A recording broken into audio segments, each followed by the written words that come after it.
Today, I'm happy to be joined by the official host and producer for Houston Texans TV, also Senior Digital Media Manager Drew Dougherty. You see him on the TV on the screen at NRG Stadium during the games, and I'm so glad that we can take the time to chat today. Drew, how are you doing today?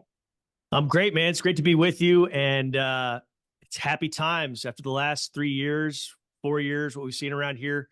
Texans are in the thick of a playoff hunt. I think they're going to get in, and it's a lot of fun, man. It's happy times.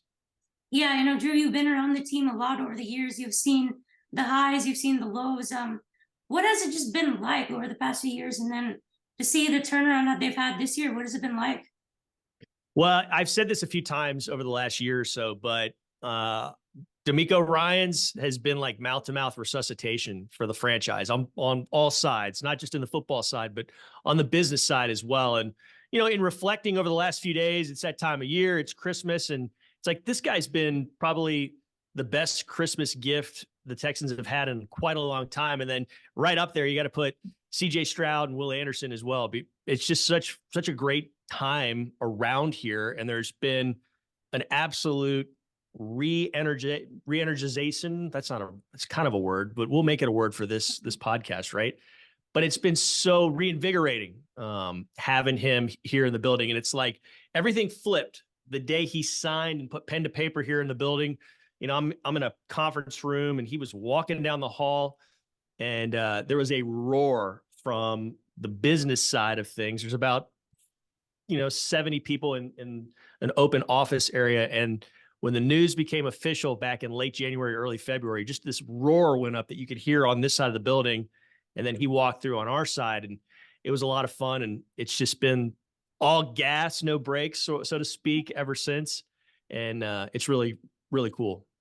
Yeah, how would you assess the job that he's done overall? Maybe, obviously what he's done with the defense, and then what you saw from the start, and then how he's built it up throughout the season. Yeah, I mean, if you want to purely look at the football side of things, just look at defensively what this team is doing against the run this year versus what it's done really since 2018. In 2018, they were very good against the run, but then 2019, some cracks kind of in the foundation were exposed, and then it just got worse over the next 3 years. But I mean, it's all kind of come to a head, and it was in its best form last Sunday because Derrick Henry, as you know, and we all know, the 5 games against the Texans before this last one, Henry had a combined 1,018 yards on the ground. So think about that. He averaged 29 carries, 204 yards, 2 touchdowns every time he played the Texans. And that's a recipe for just disaster. Somehow the Texans won a few of those games, but he was doing that. And then last week, he gets the ball a lot. He carries 16 times. He has almost twice as many carries as he does yards. You held him under 10 yards. That's a remarkable performance. And it's just, that's the thing in my mind that stood out the most from all the stuff that happened last weekend. Because think about it. They had those uniforms that they were wearing. Case Keenum was starting. Singletary played a great game. Kaimi Fairbairn came back and was magnificent. But doing what they did to the run game, and not just him, but Tyjae Spears, they held him in check too. Doing that's been a real big reason for this turnaround. That's just a football sense of what DeMeco has done here. Yeah, it was like 20 total carries, 10 total yards. That was a historic landmark. And do you think he would be the coach of the year? You see Kevin Stefanski on the other side, the team that the Texans are facing this week. Do you think he could win coach of the year if he wins this game?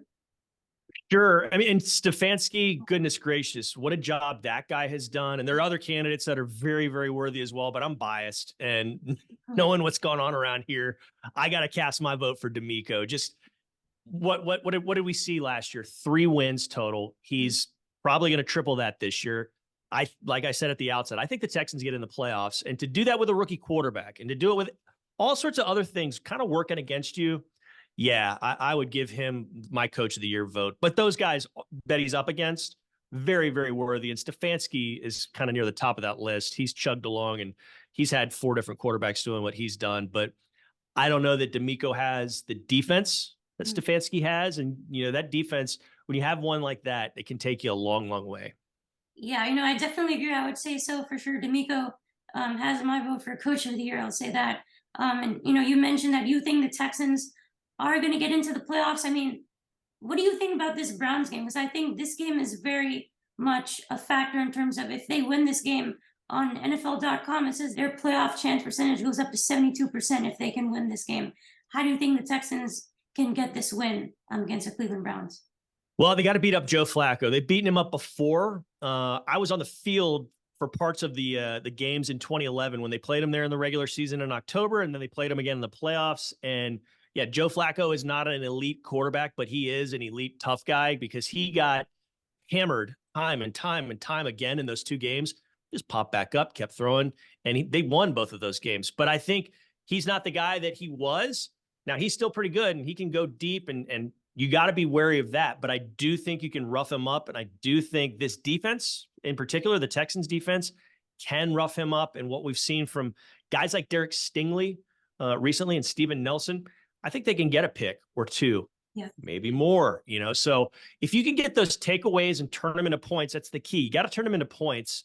And ideally, if you get a score from your defense or a score from your special teams or something pretty significant, you can beat these guys. But it's going to be tough. I mean, this is a good Cleveland team. Yeah, for sure. Definitely agree. I think they would need a couple of interceptions. I think Flacco threw 3 interceptions last week. Yep. They would need something like that to help out Case Keenum in the offense. And I think Nico Collins is on track to returning this week. What would you say the job that he has done, and then also the wide receiver group as a whole? I think they were a little bit underrated before the season. Then you see them as the season went on. You saw Tank Dell, of course, emerge as a star, and then fortunately he went down. But what do you think about this wide receiver room as a whole?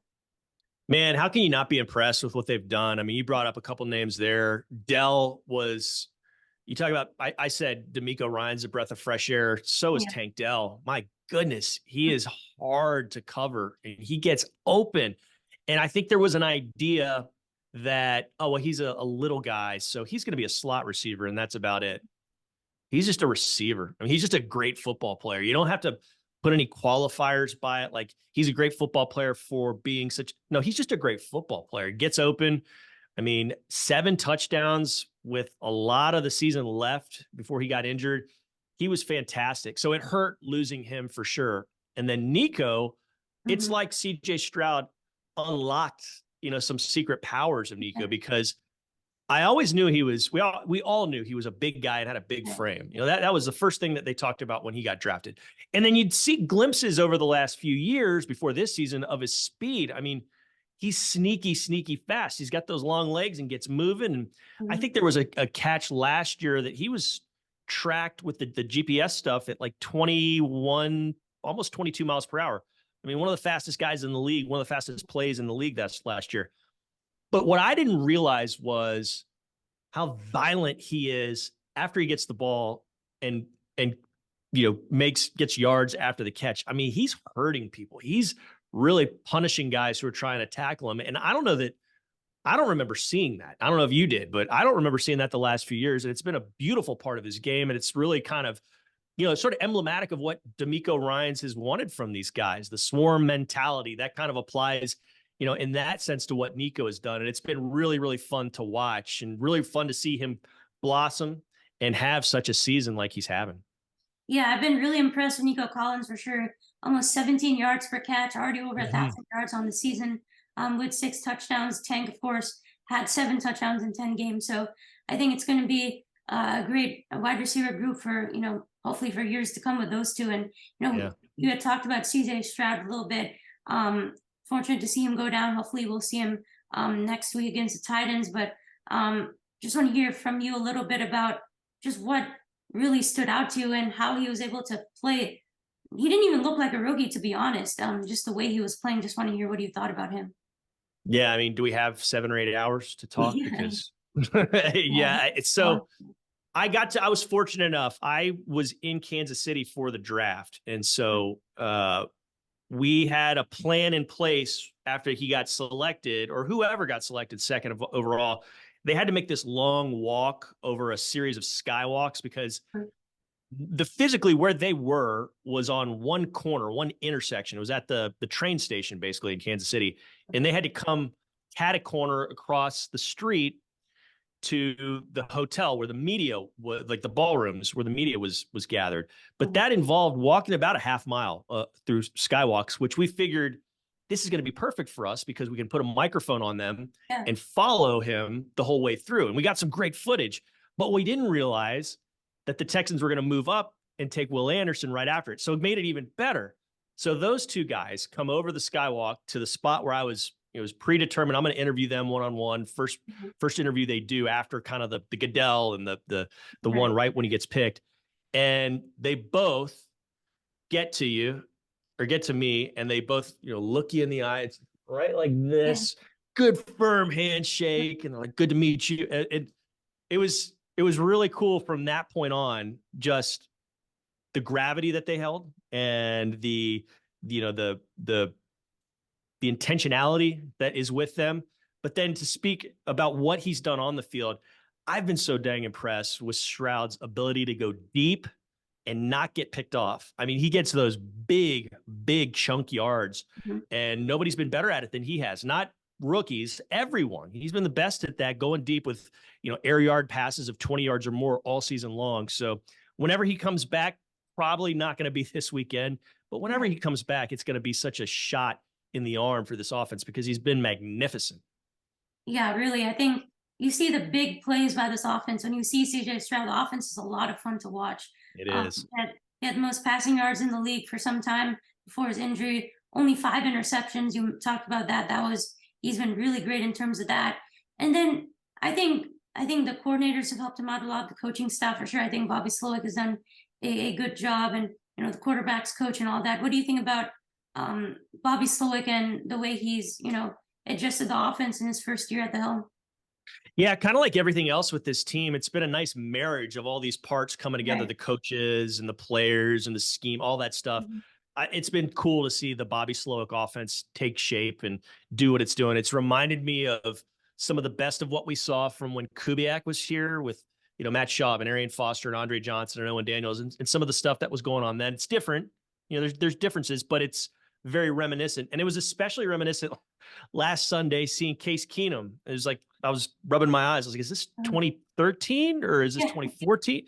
Because he was doing the rollouts, and Keenum was so good on those bootlegs back when he was playing here the first 2 times around. So it's been cool to see. And I think it's only going to get better as these guys kind of marinate in it and absorb it and figure out the ins, the outs, the timing on it. So it's been good so far. And that's what's got me most excited is what's it going to look like in a year or two with these guys getting more mature in it? I agree. I think the Texans have just such a bright future ahead of them, not just this year in terms of making the playoffs. This could be a team that makes the playoffs a lot of years, in the future. There has been one interesting part of this offense that, has kind of not been taking off as we thought, and that was the running game, of course, with Dameon Pierce, but Devin Singletary, of course, has done a great job in that, had another 100-yard game. He had back-to-back 100-yard performances earlier in the season. Do you think that Singletary, I guess, should be the primary lead back for this team, or how do you think the running back room should shape out? Yeah, it's a good question. And Slowik has kind of been asked this in a few different ways over the last couple of weeks. But, Singletary's been producing. And I think Dameon Pierce, after what he did last year, seeing what he's done this year, it's been kind of it's been interesting to see. I'm not ready to pour dirt on Dameon Pierce's career and consider it over. Bobby Slowik has said it's just some guys, it takes different amounts of time merging their style with this offense. And, I'm definitely in the Dameon Pierce camp. I think he can, wind up doing some fantastic things, but it's hard to go against what we've seen from Devin Singletary. Motor Singletary has been awesome, and he has his best game, and he's had some really good ones this year, but his best game he saved for last week, saved his best plays for the end. Boy, if that Brevin Jordan hold doesn't happen, that's a walk-off touchdown after, a play or two after that 41-yard pass that he caught. It was such fun to see. It's been really cool to watch his growth in this offense. I mean, think about that Atlanta game. He didn't touch the ball against the Falcons. And since then, he's averaging about 80 yards a game. So they figured out some things, and he's doing a really good job now. Yeah, for sure. I think he's been really vital, not just, in the running game, but in the passing game too. Really great back there. And, I have to ask you about Case Keenum because, I attended University of Houston. He's a legend at UH, and just, the years that he's had at the Houston Texans before, and then just stepping in, last week, and then you might be getting a chance this week. What you thought about him just and his play overall? Well, I've loved it. I'm friends with, Mark Vandermeer, the voice of the Texans, and John Harris, the radio sideline reporter, and DP Sidhu. She used to be with us, and she's not here anymore, but she used to do a lot of what I did. And we would always say, over the four of us over the last basically 6-7 years, like, well, Case is available. Let's bring him in. And the timing just never really worked out. Mm-hmm. So when he signed this year, there were some fun times on our group texts, and we were really, really pumped. And then he gets in the building in the spring, and you see him.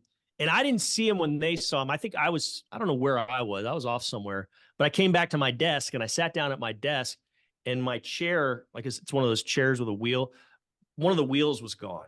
I was like, what the hell's going on? And then I looked to my left, and it says, "Hey, Drew, how you been?" Case on my whiteboard. So he had taken the wheel off of my desk and all that. But it's fun having him back, and he is in hog heaven being back here. You heard it. You're a Cougar. He talked about it last Sunday after the game. It means a lot to wear Houston on my chest, is what he said. And it showed. And this guy has seen everything. He's been in so many different offenses, so many different cities. And it's been really cool to see him integrate himself with this offense and with the quarterback room, because that could have been a really dicey situation. You take a guy second overall in CJ Stroud, and he's plopped in with a guy in Davis Mills who started a lot of games for you over the last 2 years. That can be a dicey situation. Case, Davis, CJ, they have melded perfectly, along with Gerard Johnson, the quarterback's coach, and Bobby Slowik. That's been a really nice union there, and they've all figured things out. And I don't know that happens if you don't have a guy like Case Keenum doing what he's done on the field, doing what he's done as far as whispering in people's ears and figuring things out. So I don't know that we can ever fully measure how important Case Keenum has been to this team. And I'm just really happy to see him. And boy, seeing what he did Sunday just gets lumps in your throat and all that stuff, Yeah, I was so happy for him. So happy to see him back here in Houston. And he got inducted into the UH Hall of Honor earlier this year, so that was tremendous for him. Do want to hear from you about, the playoff chances of this team. We talked about them. You think that they'll make it? I think they have a schedule where they could possibly win out if they're able to get this one against the Browns. It's the Titans, and then you go on the road versus the Colts. You hope you have CJ Stroud back for that. There's still a chance to win the division, also with the Jags kind of leaving that door open. Do you think this team gets in as a wildcard team, or they can win the division? What's your prediction on how things go out at the end? I think they get in, man. I don't know which way it happens, but the way stuff has gone this year, and I'm only going off gut. I don't have stats or hard evidence to tell you. So maybe because of that, you just throw out what I say. But just the way they've come in and won some of these games, and the way they've done it, I think they get in. And really, each of these next 3 games, are they winnable? Absolutely. Are they losable? Sure. But what's to say they can't get in? You got 2 of them at home. You got a Titans team that you just beat a couple weeks ago, and it's going to be a different scenario and chemistry as far as the matchup goes next week. You got to go up to Indianapolis, and we have seen over the years, over the decades, that's a tough place to win. But why can't you win? It looks like CJ Stroud will be back then, and you can win every game that guy takes the field when you play. You can always win with that guy. You're not going to always, but you can. And so because of all that, I think the Texans can get on in. Yeah, I think hopefully we'll see that. They've been really great. And, that's how good CJ Stroud is. You have a guy like him, you think he can win any game. So last question here for you, Drew. I just, you've mentioned the future of this organization in terms of making the playoffs, multiple years down the stretch, and just the future of, seeing this fan base continue to grow, get into the stands, and make NRG Stadium a really loud place to play. How do you see just the future of this team, and why fans should be excited? Well, how can't you? I mean, everything we just talked about, you got a quarterback who is doing what he's doing at a remarkably young age with very little NFL experience, and it's not fazed him. You got a coach who has come in and zipped things around, run defense-wise, but on top of that, he's one of your most popular players ever. He's one of your best players ever. And you've got a lot of weapons, a lot of young guys around. And we didn't really talk too much about Will Anderson Jr. Yeah.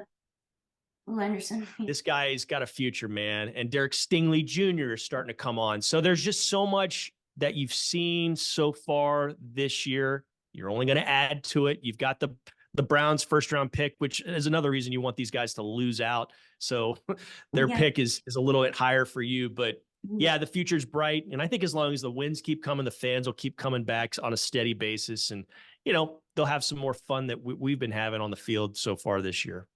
Yeah, for sure. Definitely very bright future of the Texans. Thought that, you know, they've been able to turn it on. It's been a lot of fun seeing them play the season. Drew, really appreciate the time. Thank you so much for doing this. It was really great chatting with you. And, you know, I'll go ahead and when I post this interview, I'll tag you on Twitter, and hope you can give it a retweet as well if you can. Thank you very much. I enjoyed being with you. Awesome. Thank you so much. I really appreciate it.